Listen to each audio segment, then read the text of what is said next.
Assalamualaikum warahmatullahi wabarakatuh. Saya Risnawati SPD, calon guru penggerak Angkatan 10 Kabupaten Indragiri Hulu.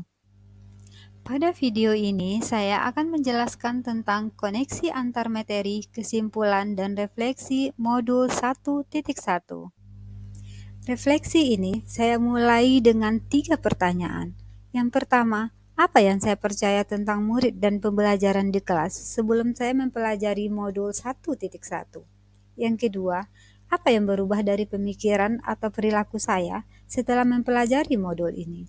Yang ketiga, apa yang dapat segera saya terapkan lebih baik agar kelas saya mencerminkan pemikiran Ki Hajar Dewantara?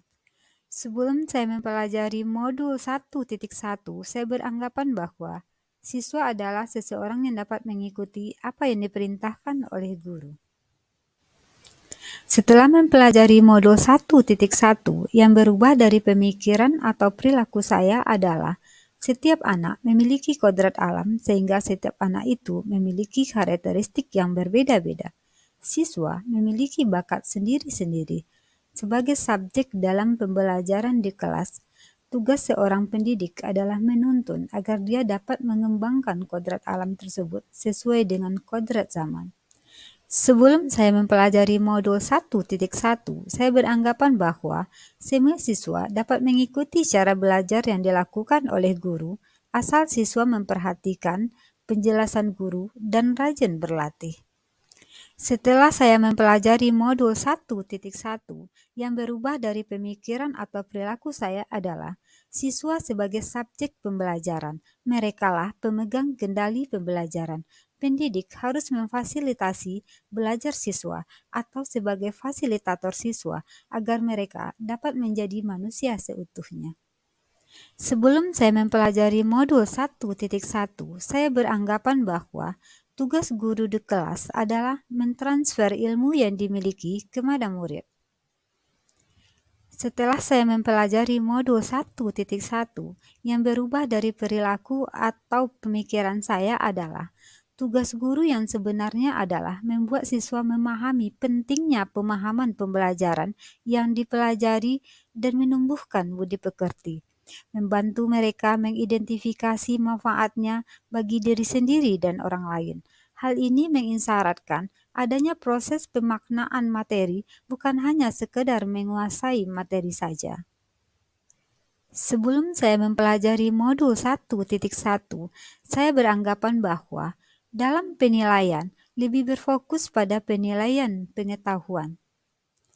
Setelah saya mempelajari modul 1.1, yang berubah dari pemikiran dan perilaku saya adalah dalam penilaian, kita tidak boleh menilai pengetahuan saja, tapi juga harus menilai sikap dan keterampilannya, karena ketiga penilaian itu merupakan satu kesatuan yang tidak dapat dipisahkan.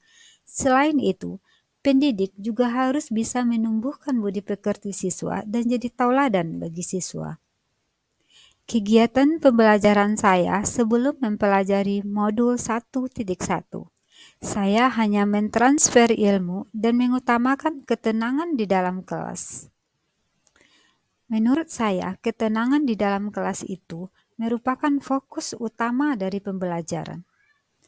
Supaya kelas saya mencerminkan pemikiran Ki Hajar Dewantara, penerapan yang akan segera saya lakukan di kelas antara lain: langkah pertama yang saya terapkan adalah membuat kesepakatan kelas bersama tentang proses pembelajaran di kelas.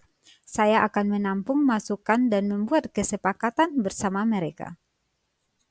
Selanjutnya, saya akan menjadikan mereka subjek pembelajaran yang bisa mengeksplor apa yang mereka mau tentang ilmu yang mereka pelajari tanpa paksaan dengan cara yang mereka sukai.